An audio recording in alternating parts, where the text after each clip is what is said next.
Assalamualaikum warahmatullahi wabarakatuh. Ini cubaan kedua, kita harap tak ada lagi gangguan selepas ini.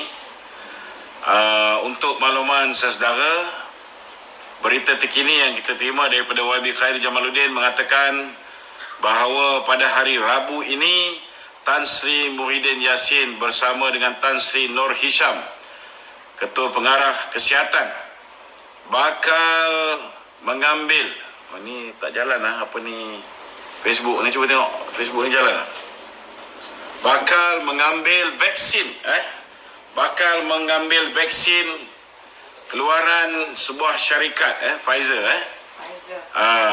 vaksin anti-Covid. Seperti mana yang kita sedia maklum tuan-tuan, vaksin ini bukan semua orang boleh ambil. Antara mereka yang tidak dibenarkan ambil kan ialah ibu yang mengandung. Kita tak cakap Tan Sri Muhyiddin mengandung, tetapi salah satu kumpulan yang tidak juga dibenarkan mengambil ialah mereka yang mengidap kanser. Dan kita pun tahu Tan Sri Muhyiddin Yassin adalah salah seorang pengidap kanser. Jadi macam mana kita nak tahu bahawa Tan Sri Muhyiddin Yassin akan benar-benar menyuntik vaksin Pfizer ke dalam dirinya dan juga ke dalam diri Tan Sri Nur Hisham, dan bukan disuntik dengan air suam ataupun benda-benda vitamin C dan sebagainya. Ini satu benda yang mencurigakan, kerana dunia mengetahui bahawa vaksin Pfizer ini boleh membahayakan pesakit kanser. Jadi macam mana Tan Sri Muhyiddin boleh menjadi orang pertama? Saya ada solusi malam ni. Ini solusi confirm Muhyiddin tak boleh lari tuan-tuan. Solusinya senang je saudara. Senang saja. Pada hari Rabu ni saya cabar Tan Sri Muhyiddin ambil suntikan Pfizer ni, bawa semua 220 ahli parlimen. Bawa semua.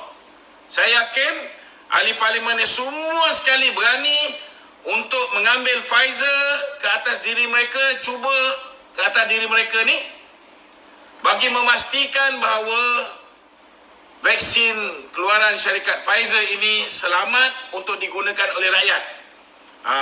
Kalau mereka nak saya sama-sama turun ambil sekali vaksin ni, kita test dulu sebelum rakyat test, saya dengan rela hati, kurang tapak tangan, nyiru saya tadakan, saya akan hadir bersama untuk mengambil vaksin Pfizer ni. Dengan syarat pastikan semua orang ambil vaksin yang sama. Tapi tuan-tuan, nak tahu sama ada vaksin Tan Sri Muhyiddin ni betul-betul vaksin ataupun tidak, saudara, kita kena pastikan semua 220 ahli parlimen ambil vaksin. Dan kalau dah selesai mereka ambil vaksin, Tan Sri Muhyiddin kena umumkan bahawa penggantungan parlimen dibatalkan. Sebab apa nak gantung lagi parlimen? Kalau semua ahli parlimen sudah divaksinasi, maka tuan-tuan, mereka selamat untuk berkumpul di kalangan mereka. Mereka selamat untuk membawa darurat ke Dewan Rakyat dan juga Dewan Negara, seperti mana yang diperuntukkan di bawah Seksyen 150, perkara 150 perlembagaan dalam kurungan 3 perlembagaan persekutuan. Maka pada ketika itu tuan-tuan, rakyat akan yakin bahawa vaksin ini benar-benar berkesan. Kalau dia tak batalkan penggantungan parlimen, sedangkan semua ahli parlimen sudah ambil vaksin ini tuan-tuan, maka ini jelas membuktikan bahawa cerita bahawa vaksin ini boleh menyelamatkan rakyat daripada dihidapi COVID, boleh menyelamatkan rakyat daripada menyebarkan COVID, maka ini semua palsu belaka. Itu sebab saya cadangkan Tan Sri Muhyiddin jangan tunggu lama-lama, malam ni keluarkan arahan kepada semua ahli parlimen, pastikan hari Rabu mereka menyertai Tan Sri Muhyiddin Yassin untuk mengambil vaksin COVID-19 keluaran syarikat Pfizer. Boleh. Tambah lagi satu seat. Saya pun nak ambil sama dengan Tan Sri Muhyiddin. Kalau dia sudilah. Kalau dia tak sudi, kita tak boleh nak buat apa. Kita boleh nak buat apa. Okey, silakan Kak Nuriah untuk soalan-soalan isu semasa. Okey, Datuk. Assalamualaikum. Waalaikumsalam warahmatullahi. Dah panas malam ni kan? Panas. Saya ada beberapa soalan lah. Soalan pertamanya, mengapa Barisan Kabinet Kerajaan Muhyiddin dilihat keterusan idea and gerak kerja menteri-menteri dan timbalan menteri dilihat lesu dan tidak bertenaga? Adakah mereka tidak bersedia berhadapan dengan peran sosial media atau selesa dengan kursi empuk mereka sekarang tanpa memberikan rakyat yang tengah susah sekarang? Datuk. Macam mana? Mengapa Barisan Kabinet? Sekejap. Saya tengah baca ni. Diorang kata sangkut-sangkut. Itu mesti ada yang kacau tu. Okey, tak apalah tu. Oleh kerana saya repeat Saya tengok tajuk kita ni panas sangat sehingga ramai yang kacau. Macam biasalah tu. Kita ni selalu orang kacau. Okey. Ulang lagi sekali. Minta maaf. Kan? Saya absent minded sekejap. Saya repeat balik kan tu. Mengapa Barisan Kabinet Kerajaan Muhyiddin dilihat ketandusan idea and gerak kerja menteri-menteri and timbalan menteri dilihat lesu dan tidak bertenaga? Adakah mereka mereka tidak bersedia berhadapan dengan peran sosial media atau selesa dengan kursi empuk mereka sekarang tanpa mempedulikan rakyat yang tengah susah sekarang tu? Gerak kerja menteri-menteri. Yes. Seperti mana yang kita tahu bahawa kerajaan Muhyiddin ini adalah kerajaan yang mengangkat pengkhianat-pengkhianat sebagai menteri. So kalau kita tengok, rata-rata yang mengkhianat ini diberikan jawatan menteri penuh. Betul. Busuk-busuk pun diberikan jawatan timbalan menteri. Betul. Baik pengkhianat yang 16 orang yang melompat ke dalam bersatu. Baik begitu juga dengan 9 orang yang melompat daripada PKR ke bersatu yang diketuai oleh Azmin. 8 orang semua dapat menteri dengan timbalan. Seorang saja Rashid Batu Pahat yang kita dengar dia ni nak jadi timbalan speaker tapi tak tahu apa pasal dia tak jadi timbalan speaker, kan? Begitu juga dengan dalam UMNO pun sama juga. Dalam UMNO pun kalau kita lihat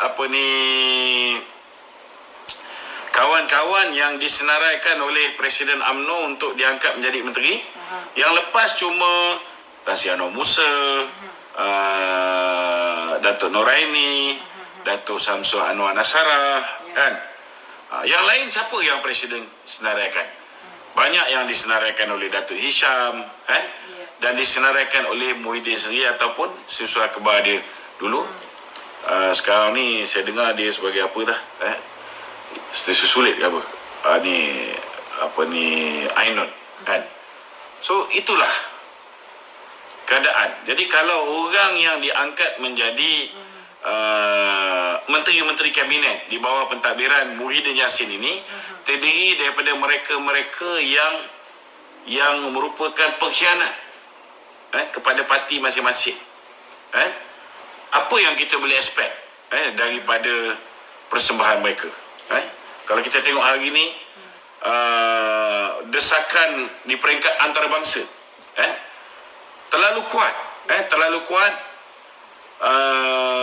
di atas kegagalan Muhyiddin untuk membenarkan parlimen bersidang. Sepatutnya hari ini Isyamuddin memainkan peranan sebagai menteri luar, menerangkan kepada masyarakat antarabangsa ni tentang apa yang berlaku di Malaysia dan keperluan untuk diadakan darurat dan keperluan untuk apa dipanggil menggantung sidang parlimen. Tapi Isyamuddin duduk kat rumah. Sekali-sekala jalan pergi Dubai, sekali-sekala jalan pergi Indonesia ikut Muhyiddin, kan? Orang bertumpur dekat kementerian luar, dia duduk kat rumah. Ini macam mana? Macam mana kita nak ada satu barisan menteri-menteri yang perform, kan? Kemudian tengok dari segi Kementerian Pelajaran, baru beberapa ketika dia memegang tampuk kepimpinan Kementerian Pelajaran, walaupun dia ada doctorate, walaupun dari segi qualification dia PhD holder, looks like qualified, betul tak? Betul. Tapi hakikat dan realiti dia segala polisi-polisi dia sentiasa dipertikai oleh rakyat. Dan yang terkini rakyat mempertikaikan bila mereka mengarahkan supaya kita study from home. Semua orang kelang kabut pergi beli gadget, tak ada duit, terpaksa meminjam dan sebagainya. Dah bersusah payah meminjam, kena cari pula internet coverage. Kita tak ready. Kementerian Komunikasi kalau jalan kerja dengan baik, Saifuddin ni sudah pasti kita tidak ada masalah ni. Tapi bila semua ada masalah, ada kekangan dan orang bising, tambahan pula mereka pula baru saja ambil NTV7. Padahal dulu kita ada RTM1, RTM2, betul tak? TV pendidikan ni dia boleh patah balik buat TV pendidikan. Dah lama kita tak dengar cerita TV pendidikan ni. Tapi okey, it's a good move. Tapi baru saja beli NTV7. Berapa jumlah dia ni kita belum dengar lagi kerajaan declare. Kerajaan cuma declare duit ada. Tapi mereka ada duit untuk beli NTV7. Betul tak? So dah beli NTV7, dah ready semua, mak bapak semua dah pinjam dan segala macam semua untuk adakan tablet untuk anak, untuk beli smartphone dan sebagainya. Masuk Unify lagi kat rumah. Last kali back to school. So macam mana? Dah satu lagi nak pinjam duit, nak kena pergi beli barang sekolah balik, beli buku sekolah balik, beli kasut sekolah balik, beli tudung balik. Nasib baiklah Mazli tak ada. Kalau tidak kena beli kasut hitam pula, lagilah tinggi kos dia. Betul tak? Ini masalahnya. Bila ada menteri-menteri yang dia buat dulu, dia fikir kemudian. Ini selalu antara sebab kenapa kita lihat menteri-menteri ni tak perform. Mereka banyak bertindak dulu, kemudian bila berhadapan dengan kritikan, baru mereka patah balik. Baru mereka buat U-turn. So kalaulah kita punya menteri-menteri ni kebanyakannya asyik ulang buat U-turn, lambat laun rakyat akan nampak bahawa kita punya menteri ni ialah menteri half past.